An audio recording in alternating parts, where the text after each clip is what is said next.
So you've fallen over, but you don't want to get up like your grandpa. You want to get up like a ninja.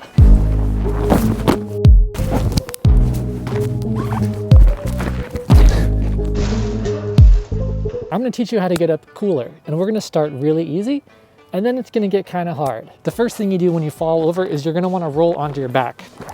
There's not a lot of cool things you can do on your stomach. You can basically just do a push-up. That's really the only cool thing there is. So if you want to try that, give it a shot. But for most of us, we're going to want to get on our back. You're on your stomach, roll on your back. Now what do? Easiest thing to do, take your left leg, tuck it under your right leg like this, roll forward, put your left hand down, and stand up. You can actually run straight out of that. So you're down, left leg under, boom. Number 2 is going to be a couple of progressions. First thing you want to do, sit up. Lean on your feet a little bit, so you're going to lean forward. The goal is to do what's called a macaco. That looks like this. However, we're going to progress there slowly. Can't breathe. Both feet down, one hand down, jump a little bit to the side. So just go like that, right?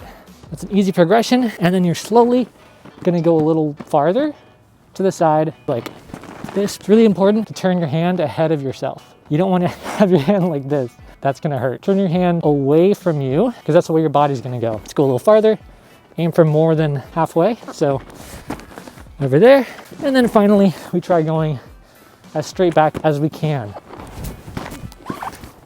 Number 3, this is probably what most of you think of when you imagine getting up like a ninja. And that's what we call a kip up. That's when you start on your back, push off your hands, and then land on your feet. Now, for most of you, that's probably pretty hard. So we're gonna do some exercises. Exercise number 1, put your feet down, put your hands down behind you, right next to your shoulders like this, step towards your butt, and then lift up. This is the arch position you should be in when you push into the air. So practice that until you can hold it for a good amount of time and get your hips as high as you can. The higher the better. I'm not that flexible. I can only go to like here. I can't really go any farther than that. So you don't need to be that flexible. Second step is you're gonna roll onto your shoulders. Because if my back is flat and I try doing it, I can't really go anywhere. You wanna be pretty high onto your shoulders, your knees kind of above your face, and then you're gonna push with your shoulders and hands, kick up. After you kick up, you're gonna snap your feet down, kind of like in an arc towards the floor. So don't shoot your feet forward. So watch, if I roll my shoulders, shoot my feet forward, don't really go anywhere. If I shoot them straight up and don't snap down, that's even worse. Now if I shoot them up and then snap them down afterwards in a half circle motion, easy. Just keep practicing. Eventually you'll get it and it'll be really easy. And it impresses a lot of people for some reason, probably because it takes practice. Quick interruption, make sure you guys stick around to the end for some bonus ways to get up. So don't click off this video until you've watched the whole thing. The kip up is really cool because there are a lot of variations to it. You can slowly progress to using one hand or using no hands at all. Kind of hard, but you know, doable. Number 4 is something I've seen in a show called Avatar: The Last Airbender. Ever heard of it? Zuko does it when he's about to get destroyed by an earthbender. This is actually a breakdance move, but it's a really cool way to get up and it feels really cool. Whipping around to your feet, but you're spinning at the same time. It feels sick. Let me show you. If you're on your back, you're gonna lean forward, split your legs, keep them straight. This one's really technical, but practice it on trampoline first. I'll show you some slow-mos on there.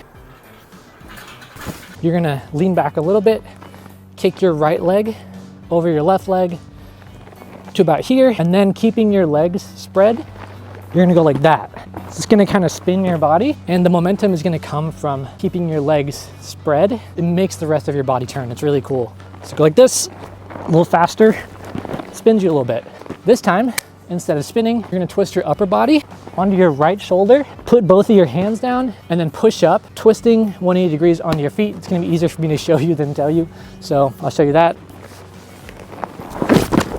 And as you can see, when you're warming up, you can kind of just land in a crouch position. And the more you do it, the more you can get to your feet. So I'll show you one more.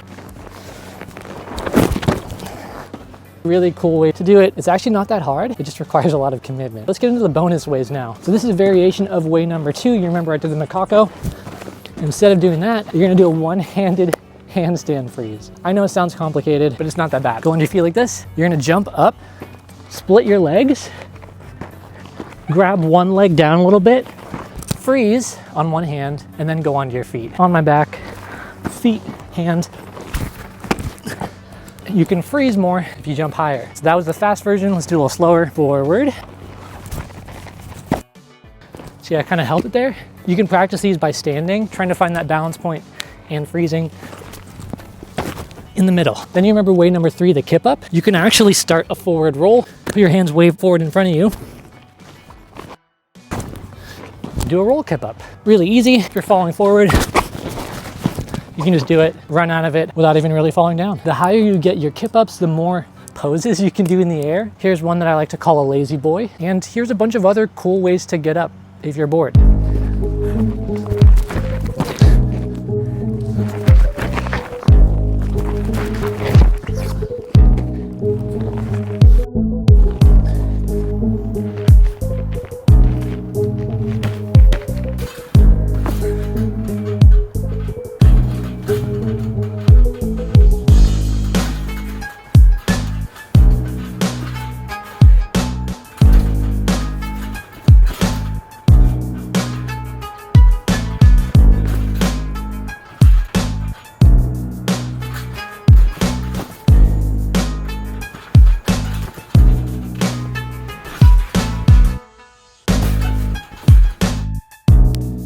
Thanks so much for watching the video. Hope you enjoyed.